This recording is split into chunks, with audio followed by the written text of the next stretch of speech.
नमस्कार, मैं उदय और स्वराज एक्सप्रेस में बहुत स्वागत है आपको। इस वक्त की बड़ी खबर राजधानी भोपाल से है, जहां ट्रेड यूनियन की हड़ताल का आज दूसरा दिन है। केंद्र की नीतियों के खिलाफ लगातार प्रदर्शन जारी है।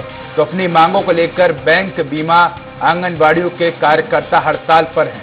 तो बैंक कर्मियों की हड़ताल से कई एटीएम खाली हुए हैं। वहीं राजधानी के कई एटीएम जो है वहां पैसे निकालने के लोग भटकते हुए नजर आ रहे हैं। तो केंद्र सरकार के विरोध में देश भर के 10 केंद्रीय श्रमिक संगठनों और कई स्वतंत्र ट्रेड यूनियन ने मोर्चा खोला है। तो 12 सूत्रीय मांगों को लेकर देश भर के लगभग 30 करोड़ केंद्रीय अधिकारी, कर्मचारी, श्रमिक, हमाल, मजदूर सहित ट्रेड यूनियन से जुड़े लोग हड़ताल पर हैं। तो इस खबर पर अधिक जानकारी के लिए भोपाल से हमारे संवाददाता अतुल शर्मा जुड़ चुके हैं। अतुल, ट्रेड यूनियन का हड़ताल का आज दूसरा दिन है, लगातार अपनी मांगों को लेकर जो है हड़ताल कर रहे हैं। क्या कुछ मांगे हैं जिसके चलते जो ट्रेड यूनियन के लोग हैं हड़ताल पर लगे हुए हैं?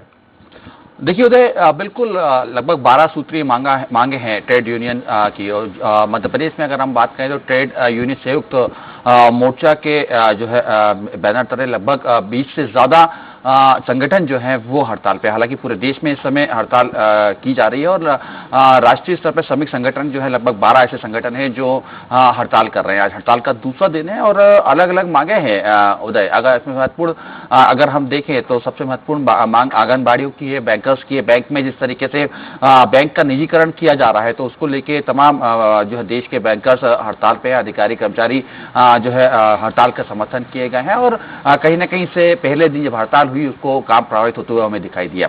आंगनबाड़ी की बात करें तो वेतनमान को लेके, सैलरी को लेके उनकी मांग है कि जो काम करवाया जा रहा है आंगनबाड़ी कार्यकर्ताओं से उतना उनको वेतन नहीं दिया जा रहा है। तो न्यूनतम वेतन की मांग को लेके आंगनबाड़ी कार्यकर्ता इस समय हड़ताल में है। वहीं अगर देखें तो बीएसएनएल कर्मचारी, डाकघर कर्मचारी, तमाम केंद्रीय जो दफ्तर हैं उनके कर्मचारी हड़ताल पे। लगभग अगर हम देखें तो इसे विश्व की सबसे बड़ी हड़ताल उदय कहा जा रहा है। लगभग पूरे देश के अंदर इस समय 30 करोड़ कर्मचारी, श्रमिक जो है इस समय हड़ताल पे है।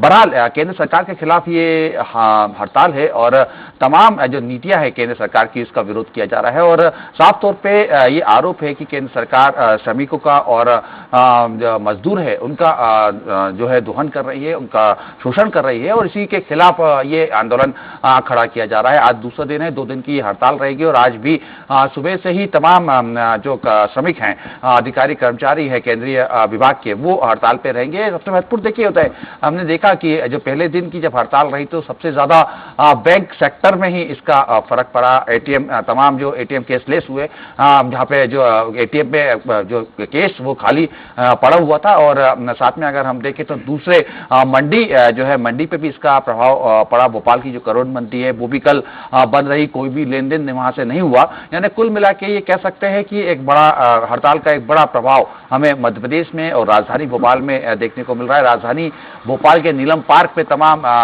जो ट्रेड यूनियन संयुक्त मोर्चा के बैनर तले तमाम अधिकारी, कर्मचारी, श्रमिक, मजदूर, हमाल, तमाम जो अलग अलग वर्ग के लोग हैं, आंगनबाड़ी कार्यकर्ता, ये वहां पे मौजूद कल भी रहे थे और आज भी सुबह 11 बजे से वहां पे मौजूद रहेंगे और तमाम अपनी मांगों को लेकर केंद्र सरकार के खिलाफ हल्ला बोलेंगे। उदय जी अतुल, अगर बैंक और जो ट्रेड यूनियन की हड़ताल की बात की जाए तो हमने इससे पहले भी पूर्व में कई बार ऐसा देखा है कि बैंक है जो है उसके लगातार निजीकरण की बात की जाती है। सरकार का तर्क है कि निजीकरण करने से बैंक के कार्य में सुधार आएगा, लोग समय से पहुंचेंगे और लोगों को ज्यादा से ज्यादा फैसिलिटी मिलेगी। ऐसे में बैंक के जो कर्मी हैं उनका क्या कुछ कहना है निजीकरण को लेकर? इसके अलावा हम देखते हैं कि विपक्ष भी जो है लगातार सरकार को और केंद्र सरकार को घेरने का काम करता है। जिस तरह से निजीकरण किया जा रहा है तो विपक्ष भी एक प्रकार से केंद्र सरकार पर हमलावर है।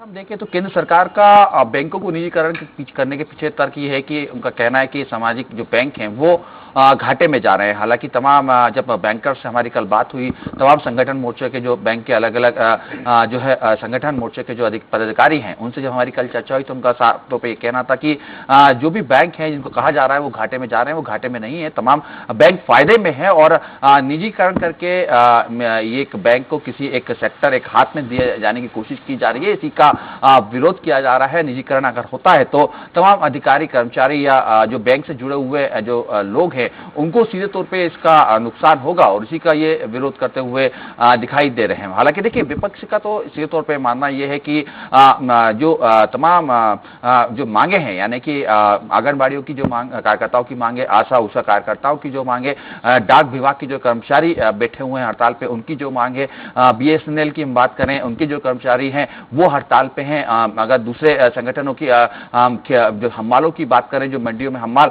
काम करते हैं उनकी हम बात करें, वो तमाम लोग ये हड़ताल पे है। तो सीधे तौर पर विपक्ष केंद्र सरकार के ऊपर ही निशाना साध रही है और सीधे तौर पर उनको कहना है कि ये सरकार जो है जनहितैषी नहीं है। इतने बड़े स्तर पर जब हड़ताल हो रही है तो कहीं ना कहीं केंद्र सरकार की जो नीतियां हैं वो सरकार जो है आम जनता के खिलाफ है, इसलिए तमाम ये लोगों को हड़ताल पे आना पड़ा। और ये कहीं ना कहीं कह सकते हैं कि कांग्रेस ने इस हड़ताल का समर्थन भी किया है और आने वाले दिनों में यही चेतावनी भी दी है कि अगर केंद्र सरकार द्वारा तमाम इन लोगों की मांगे नहीं मानी गई, यानी जो 12 सूत्रीय मांगे हैं वो नहीं मानी गई, उसका जो है समर्थन करेंगे और सड़कों पे भी कांग्रेस दिखाई देगी। हालांकि देखिए मांगे स्पष्ट हैं उदय, इसमें सबसे बड़ी बात यह जो आयकर दाता नहीं है उनको प्रति माह 7,500 रुपए उन परिवारों को देने की मांग की गई है, राशन मुफ्त देने की बात की गई है। कोविड काल के अंदर जो अधिकारी कर्मचारी काम कर रहे थे उनको उनका वेतनमान बढ़ाने की मांग की गई है। तमाम अलग अलग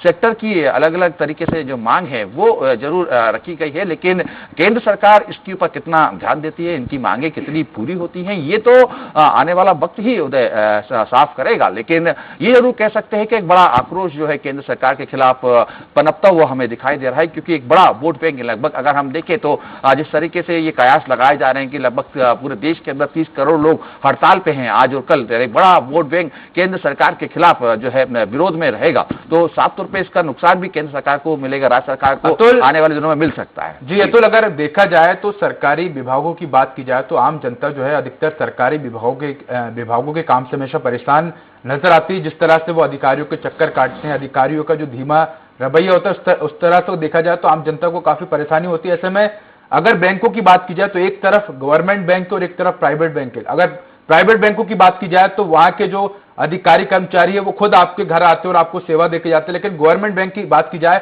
तो वहां आपको जाना पड़ता है, लाइन लगानी पड़ती है। और दूसरी बात यह की जाए कि जिस तरह से गवर्नमेंट सेक्टर की जो बैंक हैं उनका जो एनपीए जो है वो लगातार बढ़ रहा है। अगर बात की जाए पिछले कुछ वर्ष पूर्व की तो आप देखेंगे कि नीरव मोदी है, विजय माल्या, ऐसे तमाम जो बड़े उद्योगपति हैं जिन्होंने बैंकों से लोन लिया और फरार हो गए, तो इससे तो बैंकों पे सीधा सीधा असर पड़ रहा है। देखिए बिल्कुल बैंकों का असर तो सीधा इसका पड़ ही रहा है और एमपीए लगातार जिस तरीके से बढ़ रहे हैं तो वो कहीं ना कहीं जो सरकारी बैंक है उस पर सीधा आर्थिक तौर पे इसका असर पड़ते हुए भी हमें दिखाई दे रहा है उदय। हालांकि देखिए ये बात बिल्कुल सच है कि जिस तरीके से सरकारी बैंक के कर्मचारी अधिकारी जो अपने उपभोक्ताओं से जिस तरीके से व्यवहार रहता है, उनकी शिकायत लगातार हमने देखी है, कई बार मीडिया और पेपर की सुर्खियां भी बनी है कि किस तरीके से उपभोक्ताओं के साथ उनका व्यवहार रहा या किस तरीके से उनकी कार्यशैली रही। बहरहाल लेकिन देखिए ये स्थिति बिल्कुल स्पष्ट है कि व्यवहार तो सुधारना ही होगा और आने वाले दिनों में केंद्र सरकार की भी यही मंशा रही है कि तमाम जो बैंकर्स है उनके ऊपर कहीं ना कहीं नकेल जी अतुल, आपसे एक और सवाल है मेरा कि ये जो ट्रेड यूनियन की हड़ताल चल रही है कब तक जारी रहेगी? इसके अलावा सरकार की तरफ से क्या कुछ प्रयास किए गए इस हड़ताल को खत्म करने के लिए या इनकी जो मांग है उसको पूरा करने के लिए?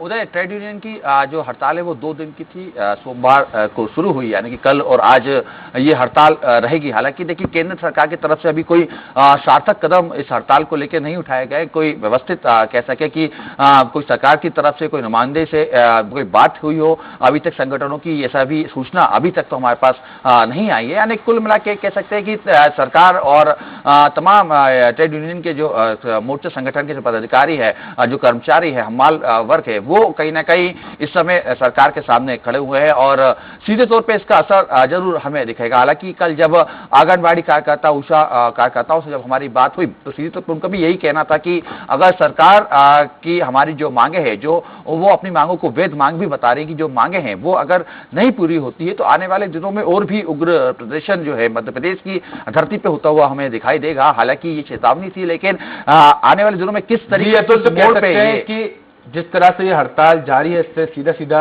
जो नुकसान है वो आम जनता को हो रहा है, आम जनता को परेशानियों का सामना करना पड़ा। अब देखने वाली बात होगी कि सरकार कब जो है इनके साथ बातचीत करने को तैयार होती है। जी अतुल, आप बने रहिए, आगे की खबरों पर भी हम आपसे जानकारी लेंगे।